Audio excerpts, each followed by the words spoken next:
C'est à tous des PSG. Voilà. Alors, pas de débriefing, hein, vous en doutez, je pense. Non, là, je voulais qu'on fasse un bilan, en fait, du mercato. Le mercato s'est officiellement arrêté hier, à minuit. Enfin, ou aujourd'hui, si vous voulez. Hein. Mais en tout cas, voilà, le mercato est terminé. Donc, pareil, on n'aura pas de nouvelles recrues. En tout cas, jusqu'au prochain mercato d'hiver, qui je ne sais pas comment va être, mais qui va se faire, je pense, un an ou un autre. Bref, alors j'ai fait une petite partie de ceux qui sont arrivés et de ceux qui sont partis. Alors, je vais déjà faire ceux qui sont arrivés ou qui ont prolongé même. Et après, je parlerai de ceux qui sont partis. Parce que j'ai beaucoup de choses à dire en vérité sur 2 joueurs qui sont partis cette saison. On va déjà commencer dans le sens des arrivées. Alors, dans le sens des arrivées ou prolongations, on a déjà Kurzawa qui a prolongé son contrat avec Paris. Ne me demandez pas pourquoi il a prolongé. C'est comme ça, écoutez, Kurzawa a prolongé son contrat avec le PSG. Comme vous savez, ce n'est pas un joueur que j'apprécie. Mais voilà, c'est comme ça.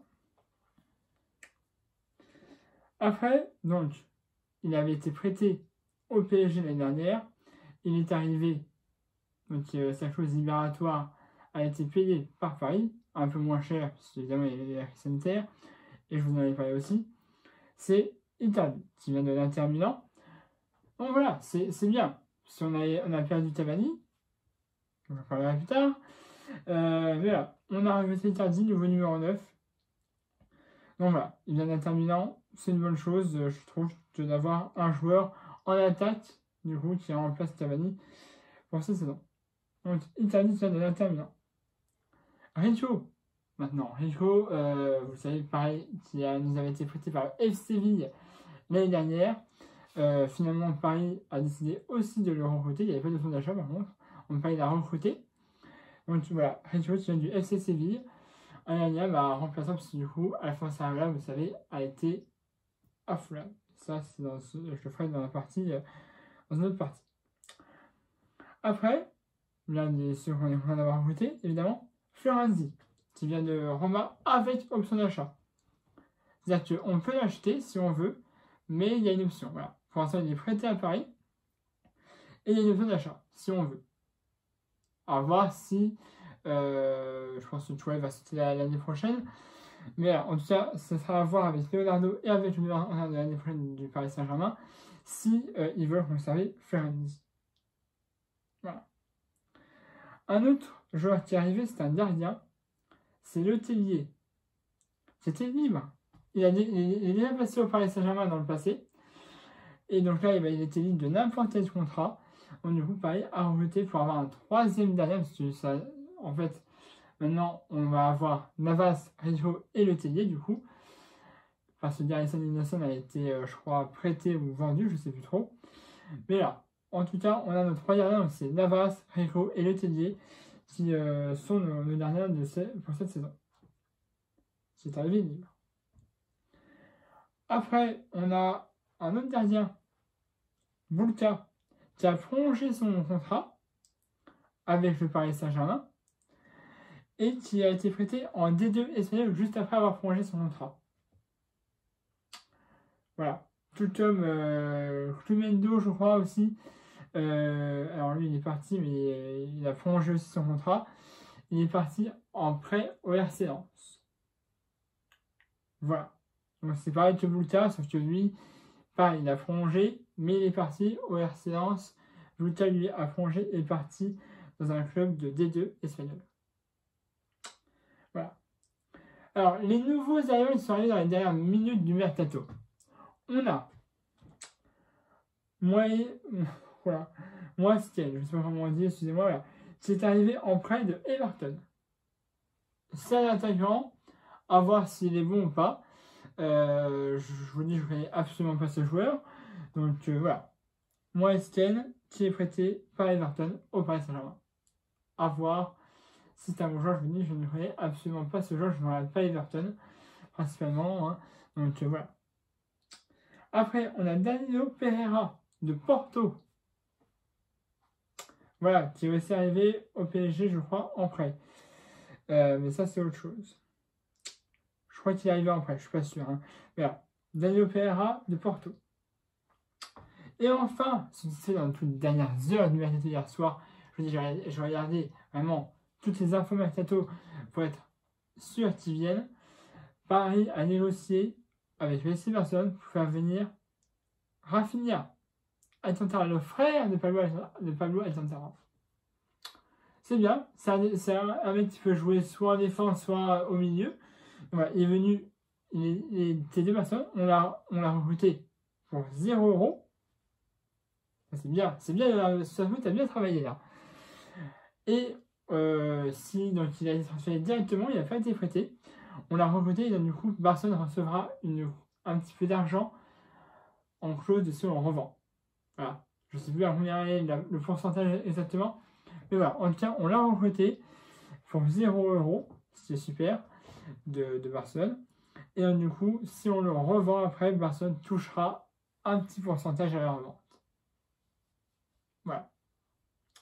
Fini pour les arrivées aux prolongations de cette année. On passe à ceux qui sont partis. Il y en a deux principalement, auxquels j'ai envie de donner un petit peu. Certains ont vu ma vidéo sur Facebook. Alors, on a Thiago Silva. C'est mal, ça a été capitaine, Martin Vincent. Il est parti à Chelsea, où il porte le numéro 6. Et c'est aussi le capitaine, je crois d'ailleurs. Donc, comme tu vois, il avait le numéro 2, je crois, au PSG. Là, il a le numéro 6 à Chelsea. Donc, il part avec des grandes personnes. Il y a Werner qui est arrivé, il y a Giroud.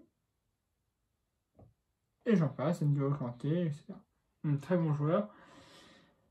Mais bon, il fallait bien qu'à un moment ça s'arrête. De toute façon, n'importe quel joueur qu'on a là, de toute façon, au bout d'un moment, ils vont bien finir leur carrière et on ne pourra plus les voir jouer. Alors, celui dont je veux parler beaucoup maintenant, on a tiré partie du club, libre, Cavani. Cavani, certes, très bon joueur, meilleur buteur du club, a fait une petite vidéo hier pour remercier tous les joueurs, tout le staff, tous les supporters du PSG. Même en faisant ça, ce qui m'a beaucoup touché, a signé. Mais où a-t-il signé? À Manchester United. Tiens, c'est bizarre. C'est pas un club qu'on va affronter en Ligue des Champions là? Enculé! Va! J'ai envie de dire ça. Putain, Cavani!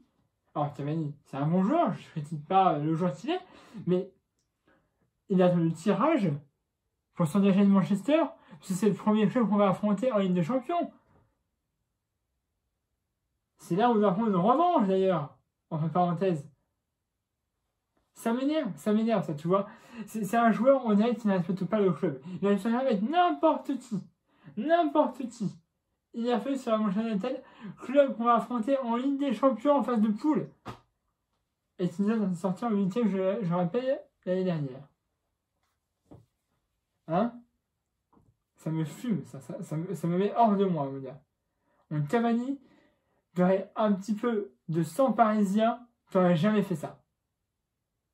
C'est intolérable d'un joueur de ton calibre qui signe à Manchester United, sachant que c'est le club qui va affronter ton ancien club pour lequel tu as dit que tu avais énormément d'amour, apparemment. Mais là, j'y crois plus, puisque la situation, pour moi, c'est inacceptable. Voilà. C'était le premier point que j'avais envie de gueuler en sens des parties. Un autre que j'ai déjà insulté, donc je ne reviendrai pas dessus, Kwasi, très jeune joueur du Paris Saint-Germain, c'était très bon, défenseur, qui est parti au Bayern de Munich. Espèce d'enculé, je ne reviendrai pas dessus. Un autre joueur qui est parti, libre, au Borussia Dortmund, c'est Meunier. Putain, j'appréciais, mais bon. Voilà, on ne peut pas faire autrement. Hein? Choupeau, là c'est là que j'ai envie de gueuler aussi. Enfin, lui, si tu veux, je ne vais pas insulter, je vais plus demander au club en fait. Il a été transféré, là, donc, hier, au Bayern de Munich. Pour que ce soit une doublure de Lewandowski. Excusez-moi, mais c'est drôle. C'est drôle. Non, Kwasi, attends. Choupo est une doublure de Lewandowski. T'en train de dire que Choupo a la même, en gros, technique et tout, pour être égal à Lewandowski. Je rigole. Certes, il a marqué un but contre Atlanta, mais c'était un coup de chance. Il y avait n'importe autre genre dans la puissance de Choupo-Moting. Il aurait fait but sur la télé, ça aurait pu être Icardi, ça aurait pu être Neymar, ça aurait pu être Silva, ça aurait pu être n'importe qui aurait été au même poste que Choupo-Moting à ce moment-là, il aurait marqué. Si Choupo-Moting qui était là à ce moment-là, il a marqué. Voilà, ça nous a délivré, certes, mais moi, c'est là je n'appréciais pas Choupo-Moting, ok? Donc, là, il a été transféré au Bayern pour une doublure de Lewandowski. Je rigole. Parce qu'il n'a absolument pas la même technique et tout ce que tu veux pour être une doublure de Lewandowski. Hein? Donc, je rigole. Voilà. Il nous en reste 2. On a Aouchiche, voilà, très bien joueur du Paris Saint-Germain aussi, qui est parti à Saint-Etienne. Il y a eu beaucoup de discussions avec ce joueur. Au final, il n'a pas voulu prolonger à Paris. Et donc, du coup, il est parti à Saint-Etienne. Voilà, je le dis, je le rappelle. Ça, je pense que vous le savez.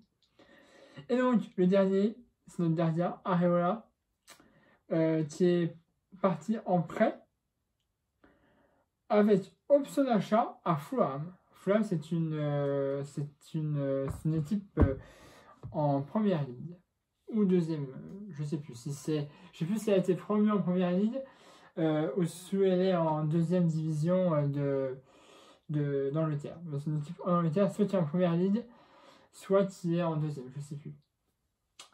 Donc voilà, c'était le bilan des transferts. Je trouve que ça a été, évidemment, avec la marge des transferts qu'on avait eu, la crise du Covid, etc. Effectivement, notre enveloppe était beaucoup moins fournie que l'année dernière à cause du Covid, puisqu'on n'a pas joué jusqu'à la fin, du coup, on n'a pas pu récupérer les droits télévisés, etc. Donc, en fait, ça a été très dur d'avoir de l'argent, même si on est arrivé deuxième en Ligue des Champions. On a amassé un petit peu d'argent, mais pas suffisamment pour augmenter vraiment notre enveloppe. Et il aurait fallu vendre, mais on n'a pas beaucoup vendu. On a même quasiment vendu rien, puisque tous les joueurs qui sont partis, pratiquement, étaient des joueurs qui étaient libres. Ils n'avaient plus de contrat. Donc voilà. Dernière info, le 3e maillot de Paris est sorti aujourd'hui aussi. Je vous mets l'image juste là. J'en avais parlé dans une des vidéos du nouveau maillot. Donc ça a été confirmé. Maintenant, celui-là, il est en vente. Voilà. Je ne sais pas si je vais l'acheter une fois de plus. Le seul truc qui peut me faire rester en or là qu'il y a. Mais c'est tout. Donc voilà. Je ne sais pas si je vais l'acheter. Ça se verra. Il y a eu des photos qui ont été postées où les joueurs portent le maillot. Mais évidemment, quand tu vois les joueurs en photo et quand tu les vois à la télé, c'est pas la même chose. Enfin, pour ma part, en tout cas, puisque moi, dès que j'ai vu le maillot domicile sur les joueurs quand ils jouaient, j'ai trouvé ça plus beau que quand il était en photo. Bon, voilà, c'est mon avis après. Donc voilà. Ça a été officialisé, il y a encore beaucoup de choses qui sont sorties suite à cette nouvelle collection. Voilà, il y a des bonnets, il y a des sweats pour les femmes, il y a des chaussures, etc. Bref, je ne vais pas tout vous montrer. Mais voilà. En tout cas, voilà, c'était bien le mercato, donc pas trop mal. Rafinha dans les dernières minutes, je trouve que c'est une bonne affaire. Donc bravo Leonardo sur ce cas-là. Mais si j'ai voulu que tu en recrutes plus, là tu t'es un petit peu pris au dernier moment, tu es un petit peu arrivé à la dernière minute, c'est un peu dommage. Donc voilà. Après, je suis un petit peu aussi déçu du choix de Michael Cuisance, qui était au Bayern de Munich, qui a signé un prêt à Marseille. C'est un joueur que je connaissais, mais j'avais vu, je crois, à la Coupe du Monde des U20, si je ne dis pas de bêtises, il y a quelques temps, qui avait été très très très bon, un Français en plus. Même ils n'avaient pas dit à la Coupe du Monde, je crois qu'ils étaient en quart ou en demi. Mais j'avais trouvé ce joueur super bon. À Munich, il a été très très bon aussi. Il a signé à Marseille. Bon, voilà, j'espère que ça ne nous empêchera pas de les taper chez eux. Mais c'était un joueur que j'avais beaucoup regardé et je l'avais beaucoup apprécié ce joueur. Je trouvais qu'il était très très bon. Voilà. Il est pas resté au Bayern, il n'ira pas à Paris, il n'était pas dessus. Voilà, j'aurais bien voulu que ce soit un joueur qui ne signe pas, enfin qui signe quelque part, ou qui veut, sauf à Marseille. Mais bon. Il a signé à Marseille, c'est dommage. Ça, c'est mon avis. Voilà, je ne vais pas vous dire tous les autres transferts qui ont été faits. Mais voilà. Depay est resté à Barcelone. Est resté à l'OM, pour info. Marseille était dessus, mais finalement, non. Ça s'est pas fait. Voilà. Voilà, pas plus. Abonnez-vous à la chaîne YouTube, ça déjà fait. La Facebook et la description de la vidéo, comme d'habitude. N'hésitez pas ici un pouce bleu si vous avez aimé la vidéo. Demain, il y aura un match de l'équipe de France contre l'Ukraine, match amical. Et nous, on se retrouvera, normalement, le dimanche 18 octobre à Esther contre Nîmes. Donc, je ferai une film direct dans la foulée ou le lendemain, comme vous le savez. Et puis, voilà. Merci de finir. On verra ce que ces recrues vont donner. Et puis, j'espère que ce sera des bonnes recrues et ça va nous faire gagner des titres. Donc, comme je l'ai dit, la Coupe de France et avec de la chance, la Coupe française, ça va, il y a des champions. Voilà. Abonnez-vous si vous n'avez pas fait ma chaîne YouTube et ma chaîne Facebook, je le rappelle, dans la vidéo. Et mettez un pouce bleu et aimez la vidéo. Allez, c'est à tous, pareil magique.